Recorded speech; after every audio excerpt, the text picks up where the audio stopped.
안녕하세요. 사연을 보내게 되어 매우 기쁩니다. 저는 30대 중반의 가장입니다. 오늘 제가 겪은 이야기를 들려드리고자 합니다.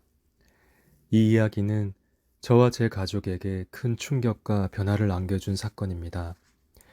저는 평범한 직장인으로 대기업에서 중간 관리자로 일하고 있었습니다.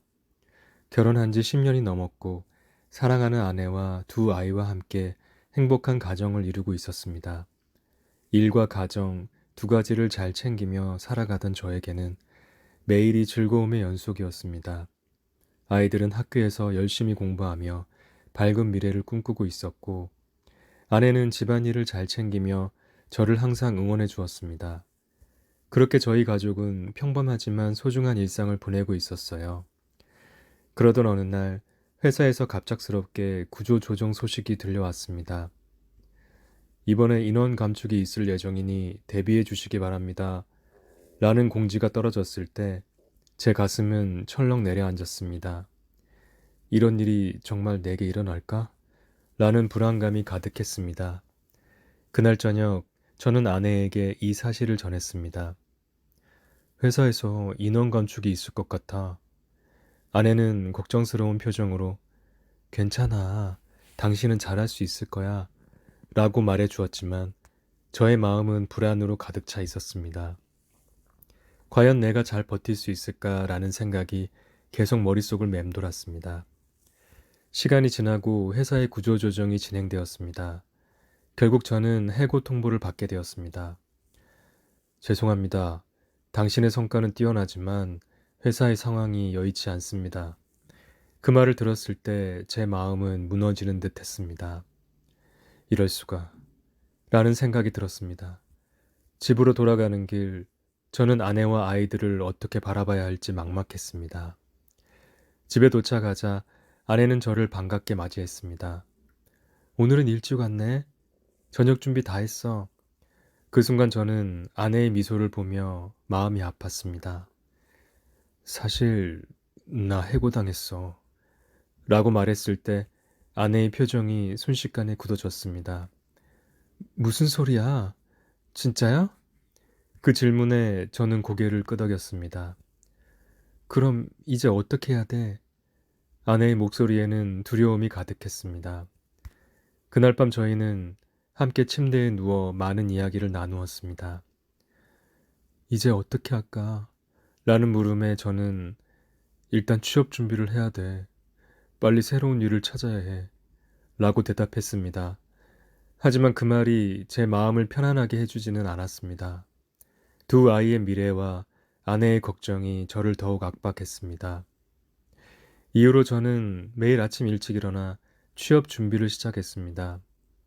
이력서를 작성하고 면접을 준비하는 일상이 반복되었습니다. 하지만 시간이 지나도 좋은 소식은 없었습니다. 왜 이렇게 힘든 거지? 라는 생각이 계속 머리를 괴롭혔습니다. 아내는 저를 위로해 주었지만 점점 지쳐가는 모습이 보였습니다. 그런데 어느 날 아내가 제게 여보, 내가 무슨 도움이 될 수 있을까? 라고 물었습니다. 그 질문에 저는 순간적으로 당황했습니다. 당신은 아이들을 돌봐야 해. 내가 잘 해낼 거야. 라고 대답했지만 아내는 우리가 함께 이겨내야 해. 나도 뭔가 할 수 있을 거야. 라고 주장했습니다. 결국 아내는 근처 카페에서 아르바이트를 시작하게 되었습니다. 아이들도 엄마의 모습을 보며 힘을 내기 시작했습니다.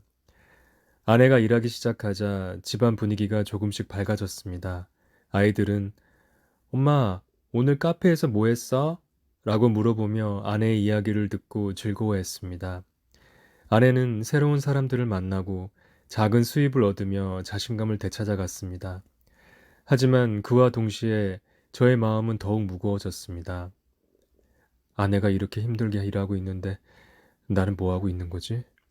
라는 자책감이 커져갔습니다. 그렇게 몇 주가 지나고 저희의 경제적 상황은 점점 나빠졌습니다. 아이들의 학원비와 생활비가 부담이 되었고 저희 집은 점점 우울한 분위기로 가득 차갔습니다. 아내는 저를 걱정하며 무슨 일이 있어도 함께 이겨내자 고 말했지만 저는 그 말을 듣고도 마음이 무거웠습니다. 내가 이렇게 무능력하다니 라는 자책감이 커져갔습니다. 어느 날 아이들이 저에게 아빠, 왜 요즘 기분이 안 좋으세요? 라고 물었습니다. 그 질문에 저는 마음이 찢어지는 듯 했습니다. 아빠가 지금 힘든 일이 있어서 그래. 라고 대답했지만 그들의 눈빛에서 아빠로서의 책임감을 느꼈습니다. 이렇게는 안 되겠다. 반드시 다시 일어나야 해.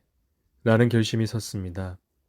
결국 저는 다시 이력서를 수정하고 새로운 직장에 지원하기 시작했습니다. 그 과정에서 많은 실패를 겪었지만 그럴수록 더 열심히 노력했습니다. 그러던 중 한 작은 스타트업에서 면접 기회를 얻었습니다. 면접관이 저에게 과거의 경험이 정말 중요합니다. 우리와 함께 성장할 수 있는 분을 찾고 있습니다. 라고 말했을 때 저는 제 경험을 최대한 어필했습니다. 몇 주 후 드디어 그 스타트업에서 합격 통보를 받았습니다. 축하합니다. 저희 팀에 합류해 주세요. 그 순간 저는 눈물을 흘리며 아내에게 전화를 했습니다. 드디어 일자리를 찾았어. 아내는 기뻐하며 정말 잘했어. 우리 함께 이겨내자. 라고 외쳤습니다. 그 순간 모든 고통이 사라지는 듯 했습니다. 하지만 그 행복도 잠시 제가 새로운 직장에서 일하기 시작한 지 얼마 지나지 않아 아내가 건강이 좋지 않다는 소식을 들었습니다. 아내가 병원에 입원했어. 라는 친구의 전화를 받고 저는 가슴이 철렁 내려앉았습니다. 무슨 일이야? 라고 물었지만 친구는 정확한 건 모르겠지만 많이 아픈 것 같아. 라고 대답했습니다. 병원에 도착했을 때 아내는 침대에 누워 있었습니다. 여보, 괜찮아? 라고 물었지만 그녀의 얼굴은 창백했습니다.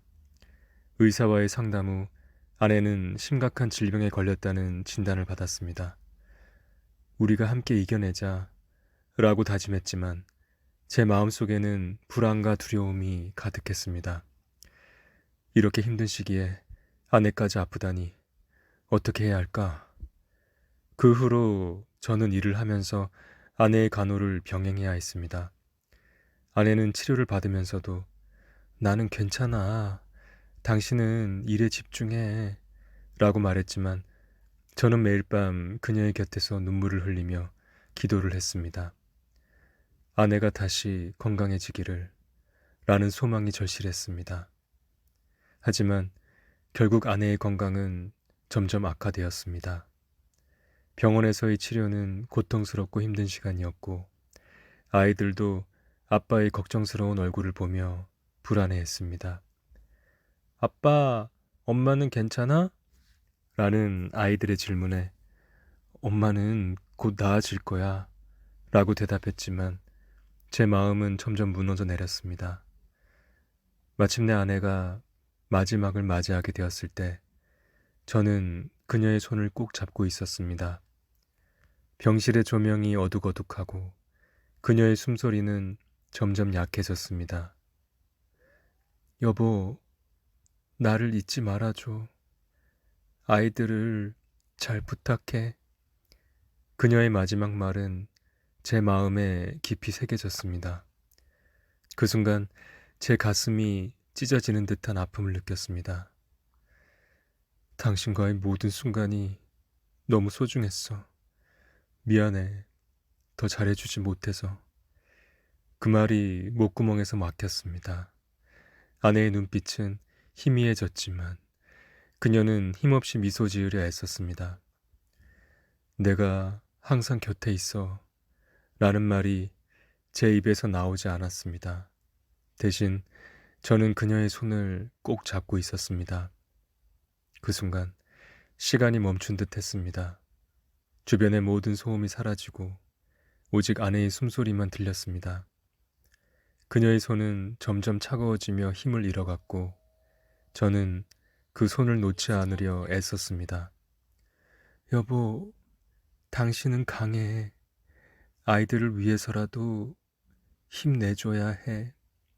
라는 그녀의 목소리가 마지막으로 들렸습니다. 그 말이 저를 더욱 슬프게 했습니다. 아내는 마지막 숨을 헐떡이며 내쉬었고 그 순간 제 가슴 속에선 무언가가 산산조각 나버리는 듯한 느낌이 들었습니다. 안녕, 사랑해. 라는 마지막 인사를 남긴 채 그녀는 눈을 감았습니다. 그 순간 저도 함께 무너지는 듯 했습니다.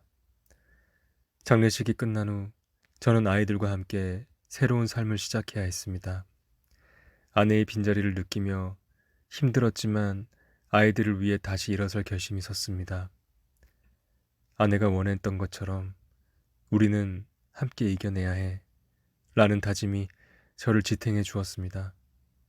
하지만 그 후로 몇 달이 지나면서 아이들이 아내의 빈자리를 점점 더 많이 느끼는 것 같았습니다. 아빠, 엄마는 언제 돌아와? 라는 아이들의 물음에 제 마음이 무너졌습니다. 엄마는 하늘에서 우리를 지켜보고 있어. 라고 대답했지만 그 대답이 오히려 아이들을 더 슬프게 만들었습니다. 어느 날 저는 아이들과 함께 아내의 사진을 보며 이야기를 나누기로 했습니다. 엄마는 정말 아름다웠지? 라고 아이들이 물었고 저는 그 질문에 고개를 끄덕였습니다. 엄마는 항상 우리를 사랑했어. 그리고 지금도 사랑하고 있을 거야. 라고 말하며 울음을 삼켰습니다. 그때 아이들 중 한 명이 아빠, 우리 엄마가 하고 싶었던 일은 뭐였을까? 라고 물었습니다. 그 질문에 저는 잠시 생각에 잠겼습니다. 아내는 항상 사람들을 돕고 싶어 했고 특히 아이들을 위해 무언가를 하고 싶어 했습니다. 엄마는 항상 사랑을 나누고 싶어 했어. 그래서 우리가 행복하게 살아갈 수 있도록 노력했지. 라고 대답했습니다. 그 대화를 통해 아이들은 아내의 사랑을 느끼고 그 기억을 간직하기로 했습니다. 저는 아이들과 함께 아내의 꿈을 이어가기로 결심했습니다. 아내가 원했던 것처럼 우리는 함께 봉사활동을 시작했습니다. 지역 아동센터에서 자원봉사를 하며 아이들과 함께 시간을 보내고 아내의 기억을 되살리는 것이었습니다. 아이들은 아내의 이야기를 들으며 더 큰 꿈을 갖게 되었습니다.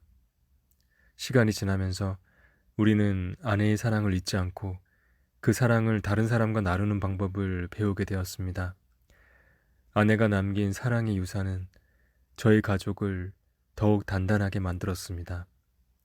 결국 아내는 우리 마음속에서 영원히 살아있게 되었습니다. 이제 저는 아이들과 함께 매일 아내를 추억하며 그녀의 사랑을 세상에 전하기 위해 노력하고 있습니다. 아내가 원했던 대로 우리는 함께 이겨내고 서로의 사랑을 더욱 깊게 느끼며 살아가고 있습니다.